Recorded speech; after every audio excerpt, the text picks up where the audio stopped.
우리가 거듭난 새로운 피조물, 새 생명, 하나님의 자녀가 되었습니다. 그래서 여러분, 우리는 죽을 때에 우리의 본향으로 간다 그래요. 본적지로.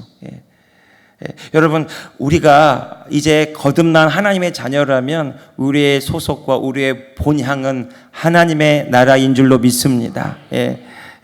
하나님의 나라에서 온 우리는 하나님 아버지를 모시고 살아가는 하나님의 자녀라는 거죠.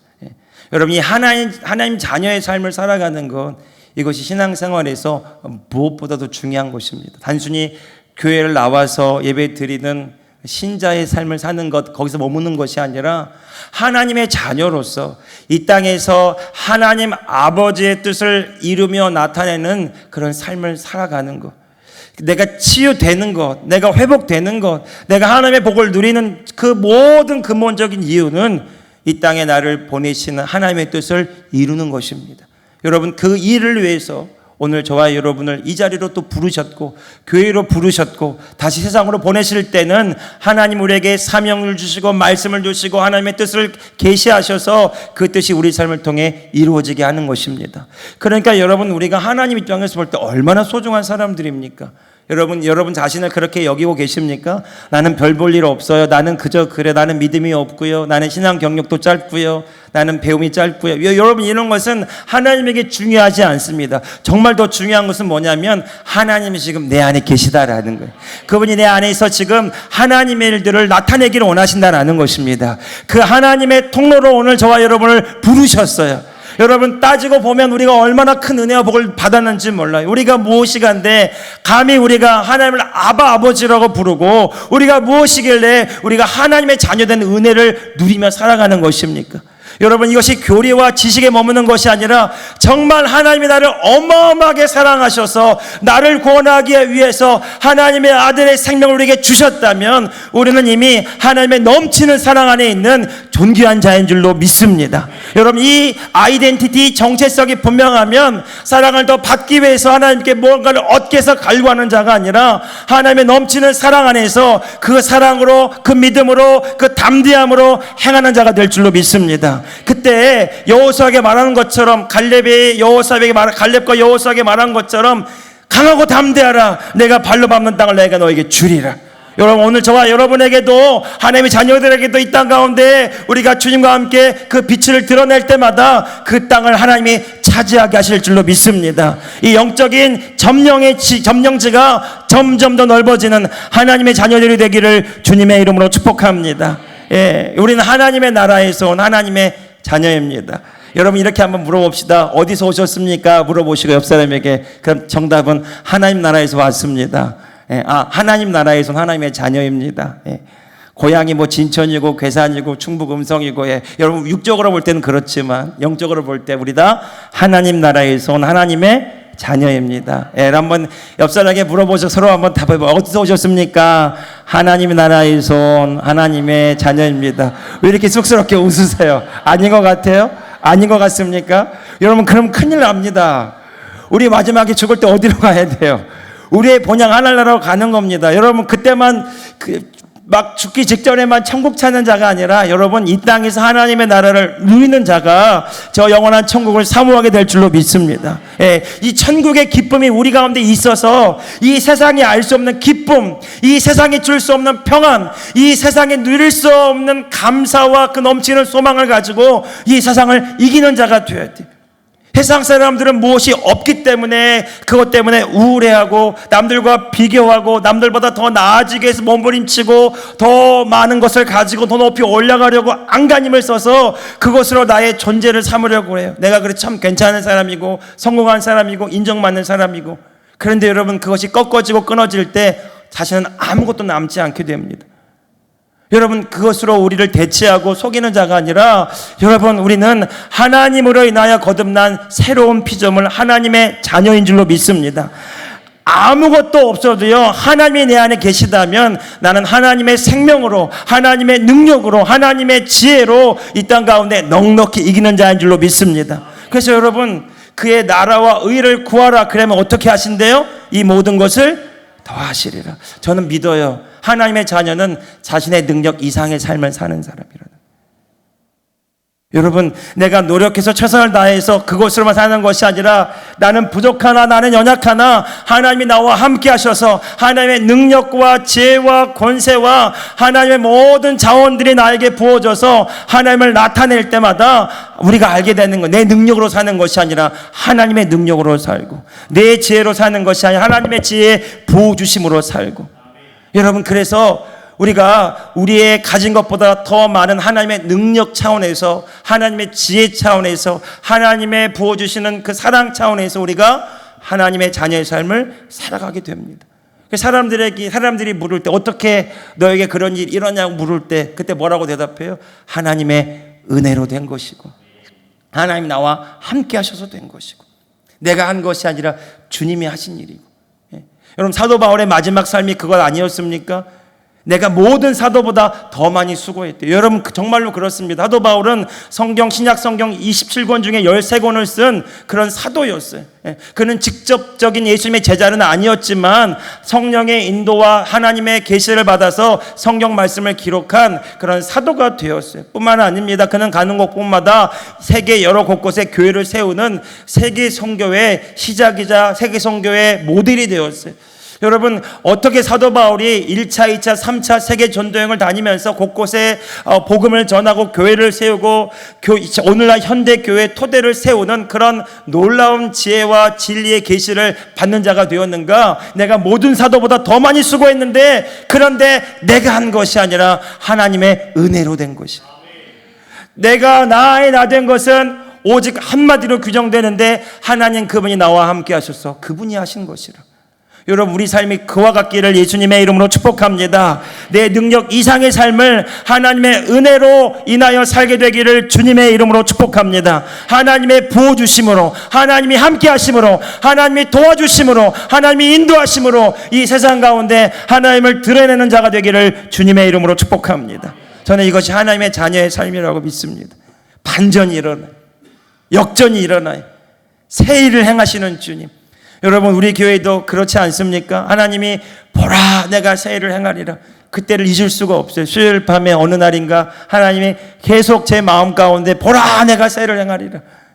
그때 순간에는 그 말씀이 어디 있는지 잘 생각이 안 났지만 나중에 찾아보니까 이 교회가 시작할 때 하나님 앞에 기도하면서 받았던 말씀 중에 하나였어요. 하나님의 공의를 정오의 빛같이 드러내실 것이고, 불의한 자들 때문에 원망하거나 불평하지 말고 하나님을 기다리라. 보라 내가 새 일을 행하리라.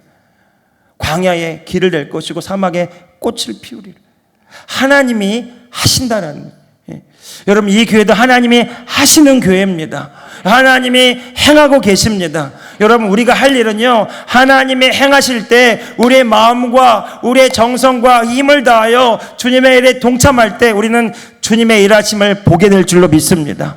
여러분, 예수님께서 요한복음에서 보면 첫 번째 가나 혼인잔치에, 그 갈릴리 가나의 혼인잔치에 첫 번째 기적을 베풀었던 장면이 있습니다. 그때는 언제였냐면 혼인잔치였는데 포도주가 떨어졌어요. 그래서 바닥난 포도주 때문에 근심하고 있을 때에 예수님의 어머니가 예수님에게 뭔가 좀 해보라고 요청합니다. 그때 예수님이 하인들을 불러놓고 그 돌 항아리에다가 물을 가득 담게 하죠.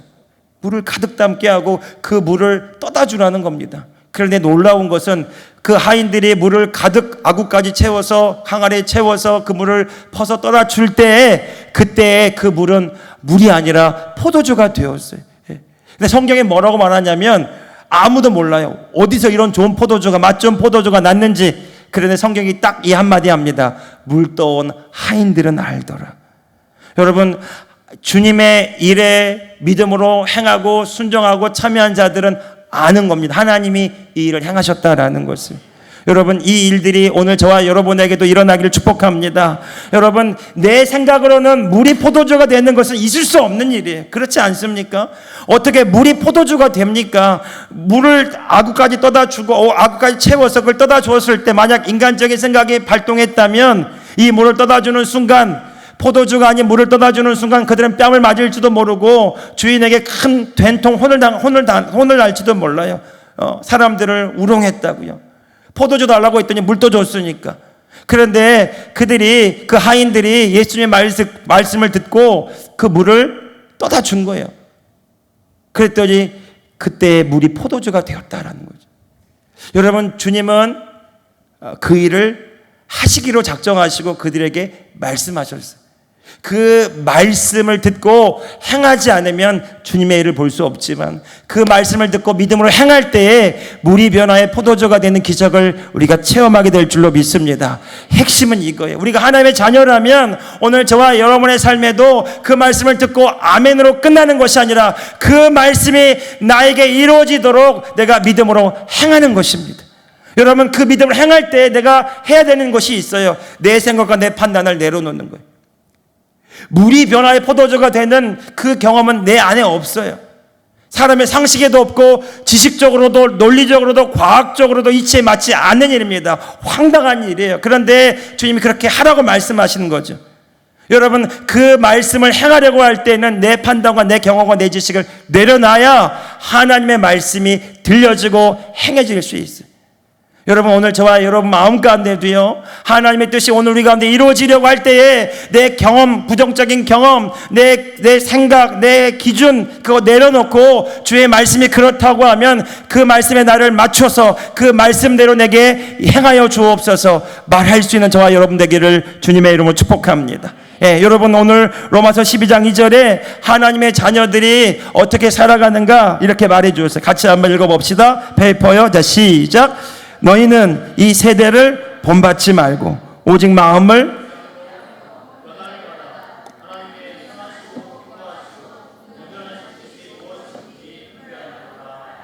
아멘. 여러분, 이 말씀이 굉장히 중요한 의미를 갖는 것은 하나님의 자녀들이 어떻게 이 세상을 살아가고 하나님의 뜻을 나타내는가에 대한 아주 중요한 단서가 들어있기 때문에 그렇습니다. 여러분, 사도 바울이 로마서 12장 2절에 이렇게 말했어요. 너희는 이 세대를 본받지 말고, 표준 세번역에는 이 세상의 풍조를 따르지 말고, 또 공동 번역에는 너희는 이 세상을 본받지 말고 이렇게 우리말로 각각 표현되어 있습니다. 그런데 그 헬라어 원어에 보면 이렇게 표현되어 있어요. 이 세상이 그어놓은 점선에 따라 덫이라도 살아가지 말고. 여러분, 그 예전에 그 글씨 배울 때 점선에 따라서 글씨를 이렇게 그리잖아요. 점 그리기, 선 그리기 하지 않습니까? 그렇게 주어진 그 점선에 따라서 이 뜻이 그렇게 점선에 덫이라듯, 세상 사람들이 그어놓은 선에 덫이라듯 그렇게 이 세상을 따라서 살아가려고 하지 말고, 이 세상의 사람들처럼 이 세상 사람들이 사는 모양을 흉내내려고 하지 말고, 이 세상 사람들이 가지고 있는 생각과 가치관을 붙들고 그렇게 이 세상을 닮아가려고 모양 내려고 하지 말고 너희는 다르게 살아가라고 그렇게 말합니다. 어떻게 해요? 하나님의 선하시고 기뻐하시고 온전하신 뜻이 하나님의 자녀들에게 주어졌는데 그 뜻이 무엇인지 알고 그 뜻을 이루는 삶을 살아가라는 거죠. 그런데 잘 보시면 그 중간에 이 세대를 본받지 말고 하나님의 뜻 나오기 전에 중간에 사도 바울이 전제 조건으로 넣어놓은 구절이 있어요. 뭡니까? 오직 마음을 새롭게 함으로 변화를 받아. 같이 한번 읽어봅시다. 시작. 오직 마음을 새롭게 함으로 변화를 받아. 예. 오직이란 말은요, 다른 대안이 없어요.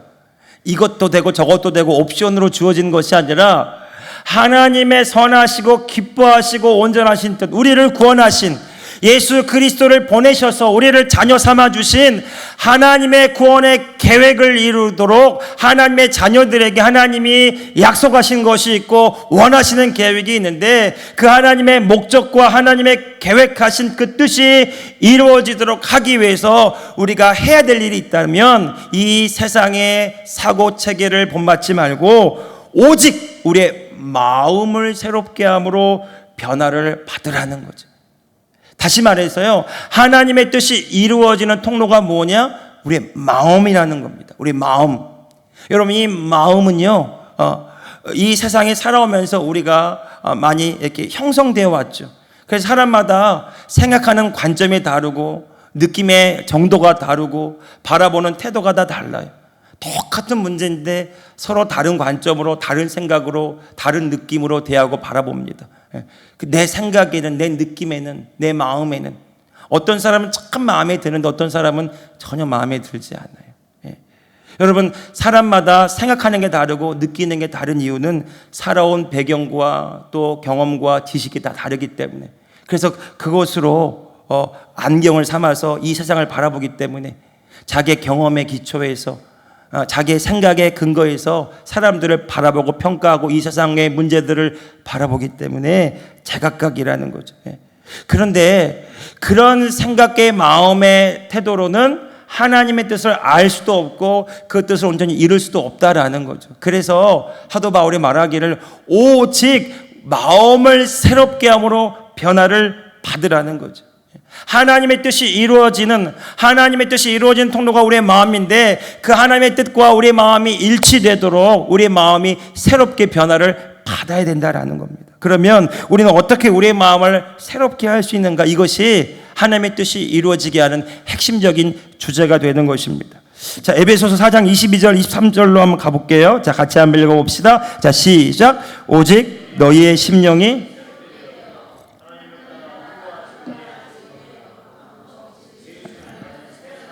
네, 비슷한 말씀인데, 오직 너희의 심령이 새롭게 되어 하나님을 따라 의와 진리의 거룩함으로 지으심을 받은 새 사람을 입으라. 너희가 새 사람을 입으라, 이 말은요, 새 사람이 되었으니까 그 새 사람으로 살아가라, 이렇게 살아가라는 건데요. 이 말이 좀 복잡해서 제가 좀 쉬운 번역, 공동 번역을 찾아봤어요. 거기 같이 한번 똑같은 구절이지만 번역을 좀 현대어로 번역한 공동 번역을 한번 같이 읽어봅시다. 시작. 마음과 생각이 새롭게 되어 하나님의 형상대로 창조된 새 사람으로 갈아 입어야 합니다. 새 사람은 올바르고 거룩한 진리의 생활을 하는 사람입니다. 아멘.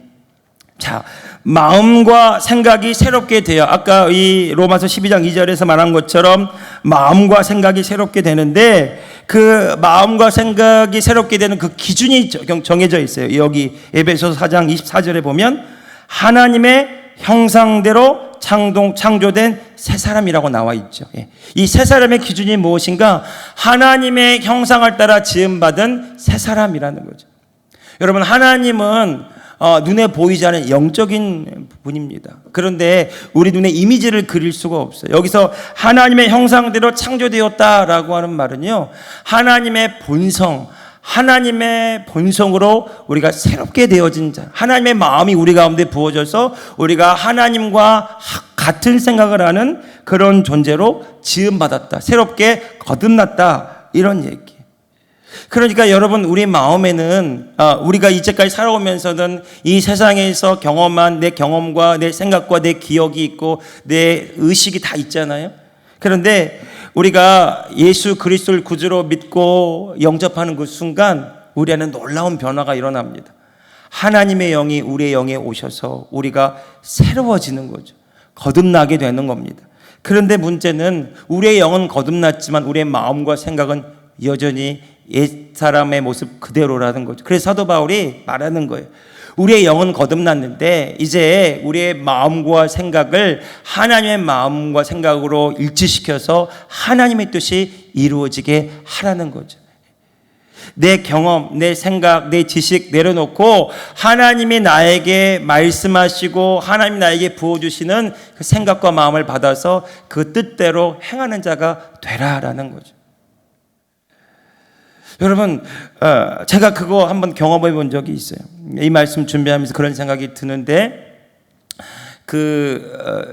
청소년부 수련회 할 때 제가 몇 번 제가 인용을 했지만, 정말 그 LA 교회 청년들 왔을 때, 그때 저녁 집회가 너무 길어지고 내 마음이 불편해지고 조는 아이들이 내 마음에 못마땅하게 여겨져서 이 아이들을 깨우면서 이 집회에 대한 내 판단이 무엇이었냐면, 그때 이 집회가 성공적이지 못하다, 불편하다, 정말 오랫동안 준비하고 기도하고 기대했는데 지금 이 분위기는 안 되는 분위기다. 내 마음이 너무 불편하더라고요. 그래서 참 못마땅히 여기며 앉아 있었어요. 간절히 원했어요. 은혜가 부어지기를, 아이들에게 하나님의 은혜가 체험되기를, 그리고 이 집회가 성공적으로 끝나서 이 수련회가 아주 풍성한 열매가 맺히기를 그렇게 기대하고 기다리고 소원했지만 정작 그 시간에 제 마음에 드는 생각은 불안스럽고 염려스러웠어요. 그 기도에, 그 기대에 부응하지 못할까 봐요. 그런데 제가 마지막에 우리 아이들 위해서 같이 안수하면서 기도할 때 하나님이 제 마음에 부어주시는 생각은 완전히 다른 생각이었어요. 분위기, 또 아이들 졸기도 하고 또 전체적으로 힘들어하는 이 모든 분위기와 하나님은 전혀 다른 생각을 하고 계시더라고요. 하나님은 제 마음에 이렇게 말씀하셨어요. 이 아이들을 정말 사랑하느냐고. 너의 목적을, 뭔가 목회적인 목적을 이루기 위해서 뭔가 계속 추구하는 것이 아니라 하나님의 마음은 이 아이들을 있는 모습 그대로 사랑하는 것. 그때 제 마음에 회개가 시작되더라고요. 하나님은 우리에게 제에게 마음을 부어주셔서 사랑이 흘러가기를 원하셨다라는 걸 뒤늦게 깨달았어요. 그때 제 눈이 마치 비늘이 벗겨지는 것처럼 졸고 있는 아이들도 그렇게 사랑스럽게 보이고, 그리고 그 집회는 정말 하나님의 사랑이 흘러서 정말 놀라운 은혜의 잔치가 되었습니다. 어찌 보면 제가 열심히 기도하고 최선을 다해서 뭔가를 목표를 삼고 하려고 하는 그 내 열심과 최선이 하나님의 은혜를 막고 있더라고요. 나중에 알았어요. 나는 이 집회를 위해서 열심히 최선을 다해서 기도하고 뭔가를 준비하고 기대하고 갈망했는데 그 내 기준에, 내 지식에, 내 그 열정에, 내 열정이 하나님의 그 은혜를 막고 있더라고요. 그래서 회개가 되더라고요. 여러분, 오늘 저와 여러분의 생각과 마음이 하나님과 일치되지 않을 때 여러분, 우리는 하나님의 일들을 온전히 나타낼 수도 경험할 수도 없습니다. 여러분, 모든 순간 가운데 우리가 주목해야 되는 것은 뭐냐면 내가 뭘 어떻게 하는 것이 아니라 하나님 그분이 지금 나에게 무엇라고 말씀하시는가에 귀를 기울여야 돼. 내 기대대로, 내 계획대로 되지 않아도 주님이 나와 함께 하시고 내가 주님의 인도를 받았다면 내 기대대로 되지 않아도 주님으로 인하여 기뻐하는 자가 되기를 주님의 이름으로 축복합니다. 주님을 바라볼 때 우리의 마음이 새롭게 변화되는 거예요. 주님을 의지할 때, 주님께 나를 의탁할 때 내 계획대로 기준대로 안 돼도 주의 마음이 부어지면 그 사랑 안에서 우리가 행하게 되면 내 계획대로 되지 않아도, 내 뜻대로 되지 않아도 내가 주님 안에 있으므로, 주님과 함께 있으므로 주님으로 인하여 내가 기뻐하고 감사하고 사랑하는 자가 된다라는 거죠. 여러분, 하나님은 우리 가운데에서 그 하나님의 마음을 계속 부어주시길 원합니다. 그래서 여러분, 우리 안에는 싸움이 일어나는 거죠. 옛사람, 내 그 겉사람이라고 표현되는 그 내 자아와 그 내 속사람, 하나님의 성령과 계속 충돌하게 되는 겁니다. 에베소서 3장 16절 말씀 같이 한번 읽어보실까요? 자, 읽어봅시다. 시작. 그의 영광의 풍성함을 따라 그의 성령으로 말미암아 너희 속사람을 능력으로 강건하게 하시오며. 여러분, 성경에 보면 겉사람 있고 속사람 이렇게 나와요. 겉사람, 옛사람, 내 자아, 아까 말한 것처럼 내가 경험해왔던 이 세상에 길들여져 있는 내 마음, 이것이 옛사람, 겉사람, 내 자아라는 거죠. 그런데 성경에 보면 속사람이라고 나와요. 거듭난 새사람, 성령이 내 안에 계셔서 새로운 피조물이 된 나, 새로운 자, 하나님의 생명, 이것을 속사람이라고 하는데, 근데 이 속사람을 능력으로 강건하게 하시오며, 그러는데 뭘로 말미암아 속사람의 능력으로 강건하게 된다고 나와 있어요? 성령으로 말미암아. 여러분, 우리가 성령의 충만함을 받으면, 성령이 우리를 충만하게 우리 가운데 역사하시면, 그분이 우리를 다스리시면 오늘 저와 여러분 마음 가운데 하나님의 마음이 부어지고 주의 뜻이 분명하게 새겨지게 될 줄로 믿습니다. 그러면 성령 안에서 이해되어지고 용서하게 되고 억울하게 포용하게 되고요, 축복하는 자리에 서게 됩니다. 여러분, 우리가 그래서 날마다 성령의 충만함을 구하고 성령의 인도를 따라 살아가야 되는 이유는 오늘 저와 여러분을 통해서 하나님의 뜻이 부어지고 하나님의 뜻이 이루어지기 위함이라는 거죠. 고린도후서 4장 16절 말씀도 같이 한번 볼까요? 자, 읽어봅시다. 시작. 그러므로 우리가 낙심하지 아니하노니 우리의 겉사람은 낡아지나 우리의 속사람은 날로 새로워지도다. 아멘. 네, 여러분, 날마다 우리의 육체는 늙어지고 우리의 마음과 생각 또한 날마다 주님 안에서 부인되어질 때마다 내 안에 계신 그리스도의 영이신 하나님의 생명이 날마다 더 풍성하고 강건하게 돼서 그분이 나를 통해 역사하기 시작한다는 거죠. 그러니까 이런 말이에요. 우리 안에 있는 속사람이 겉사람을 뚫고 나타나게 되는 겁니다. 하나님이 우리를 통해 일하시게 된다라는 거죠. 예수님이 그와 같은 삶을 사셨어요. 요한복음 14장 10절 말씀 같이 한번 읽어봅시다. 자, 시작. 내가 아버지 안에 거하고 내가 너에게 이런 말은 스스로 하는 것이 아니라 아버지께서 내 안에 계셔서 그의 일을 하시는 것이라. 자, 예수님이 성령의 충만함을 받고 그리고 3년 동안 성령님의 인도를 따라 살아가셨어요. 예수님이 하신 일은 하나님이 하시는 일이었어요. 그래서 귀신이 떠나가고 질병이 치유되고 진리의 말씀이 예수님의 입술을 통해 선포될 때 사람들이 회개하고 주께 돌아오는 구원의 역사가 일어났습니다. 사람들이 묻습니다. 이 일이 어떻게 일어나는가? 어떻게 이런 표적이 일어나고 능력이 나타나고 기적이 일어나는가? 예수님이 말씀하십니다. 내가 아버지 안에 가고 아버지가 내 안에 계신 것을 믿지 않느냐. 이 말은 무슨 말이에요? 아버지와 내가 하나라는 거죠. 겉으로 보이는 내가 아니라 내 안에 계신 아버지께서 나를 통해서 그 일을 하시는 것이라. 예수님의 삶이 그런 삶이었다라는 거죠. 예수님 안에 계신 하나님이 육신으로 오신 예수님을 통해서 일하시는 그런 일들이 성경에 소개되고 있어요. 그것이 질병이 치유되고 귀신이 떠나가고 그리고 사람들이 주께 돌아오는 일들이요. 여러분, 예수님은 제자들에게 그리고 오늘 저와 여러분에게 그 예수님의 삶이 이어지게 하시기를 원하셨어요. 그래서 예수님이 주신 것이 있어요. 마태복음 16장 24절의 말씀입니다. 같이 한번 읽어봅시다. 시작. 예수께서 제자들에게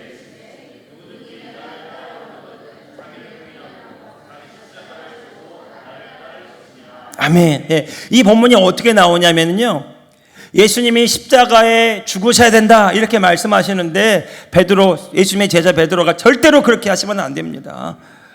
절대로 십자가에 죽으시면 안 됩니다. 그때 예수님께서 베드로에게 사탄아 내 뒤로 물러가라. 너는 하나님의 일을 생각하지 아니하는구나. 그렇게 말씀하신 다음에 마태복음 16장 24절에 하시는 말씀이 이에 예수께서 제자들에게 이르시되 누구든지 나를 따라오려거든 자기를 부인하고 자기 십자가를 지고 나를 쫓을 것이니라.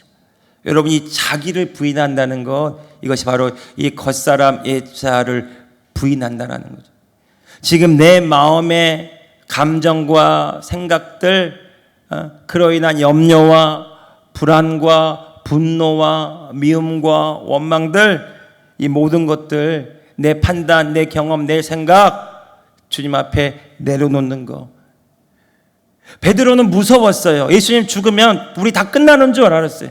예수님은 자기 생각에 왕국으로 가야 돼요. 그래서 로마의 압제에서 우리를 해방시켜주고 우리를 독립시켜줘서 우리를 잘 살게 해주는 그런 군주가 되시길 바랬고, 베드로 자신은 그 예수님 옆에서 호의를 누리면서 정말 그렇게 자기의 고생에 대한 보상받기를 원했어요. 그래서 예수님은 왕국으로 가셔야 되지 십자가로 가시면 안 됩니다. 하나님의 뜻은 전혀 이해하지 못하고 알지 못한 채 자기 생각, 자기 경험, 자기 기대만을 예수님께 투사시키면서 예수님 십자가로 가시면 안 된다고 그렇게 말했던 겁니다. 그 예수님께서 제자들에게 말씀하시는 거예요. 하나님의 일을 알지 못하는구나. 아무든지 나를 따라오려거든 자기 경험, 자기 생각, 자기 판단 내려놓고 하나님의 말씀이 내 안에 온전히 이루어지도록 날마다 자기를 부인하라고 말씀하셨어요. 여러분, 내가 나를 부인할 때 우리는 죽는 경험을 합니다.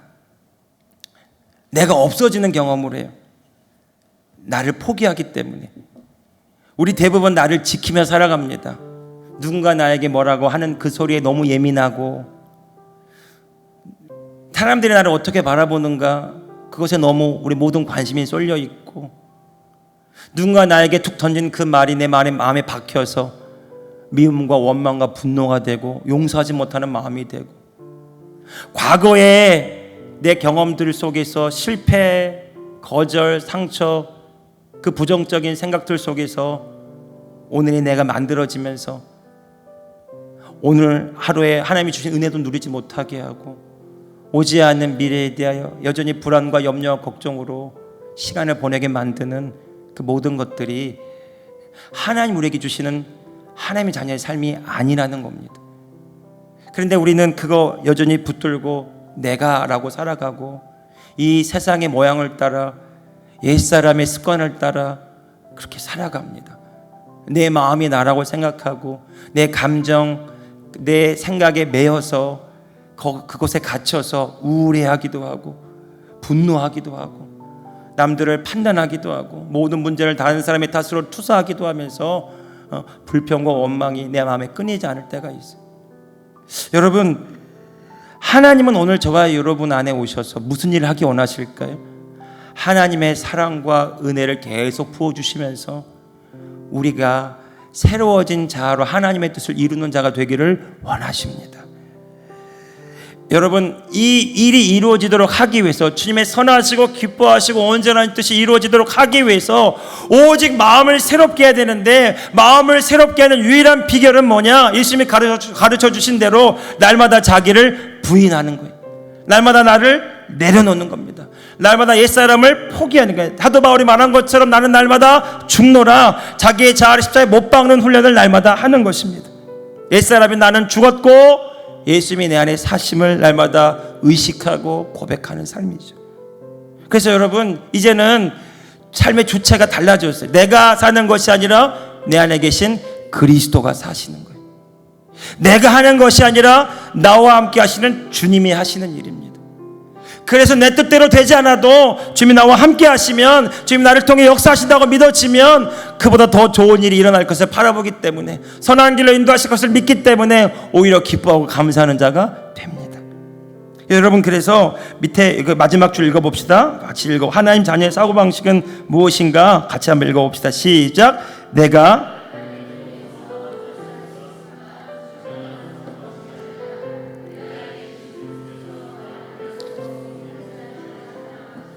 네, 이게 요한복음 15장에 예수님 말씀하신 그 말씀이에요.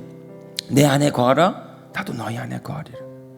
나는 포도나무고 너희는 가지인데, 가지가 포도나무에 붙어있는 것처럼 너희가 내 안에 거하고 내가 너희 안에 거하면, 이 말은요, 우리와 주님이 하나가 될 때, 주님의 마음과 우리 마음이 일치될 때, 주님이 우리를 통해서 그 생명을 나타내심으로 우리가 열매를 맺게 된다라는 거죠. 여러분, 열매 맺는 주체는 내가 아니라 주님이시고 행하시는 주체는 내가 아니라 주님이시라면 우리가 할 일은 주님 안에 날마다 거하는 거예요.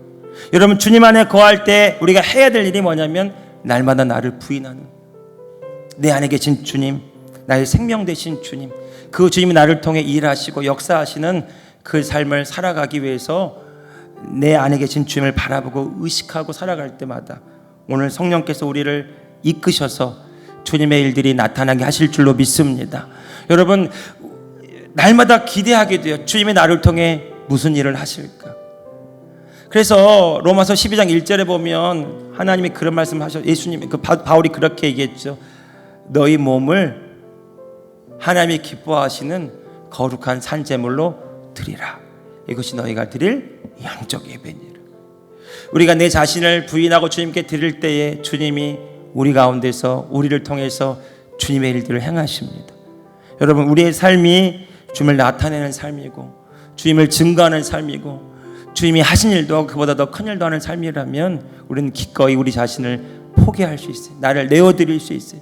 그리고 주님이 나를 통해 역사하신 삶을 기대하게 될 줄로 믿습니다. 사랑하는 성도 여러분, 그 일을 이루시기 위해서 주님이 하신 일이 무엇입니까? 십자가에서 죽으시고 부활하시고 성령으로 우리 가운데 오셔서 우리의 생명이 되셨어요.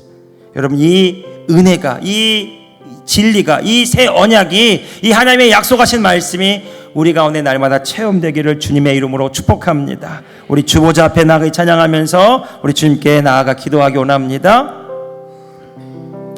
주보자 앞에 나아가 영으로 경배할 때, 영으로 경배할 때 주의 나라 이곳에 이미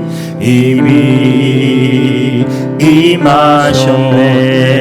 주의 얼굴 구하며 주의 얼굴 구하며 우리가 영으로 찬양할 때 영으로 찬양할 때 주의 영광 이곳을 주의 영광 이곳을 이미 덮으셨네. 이미 덮으셨네.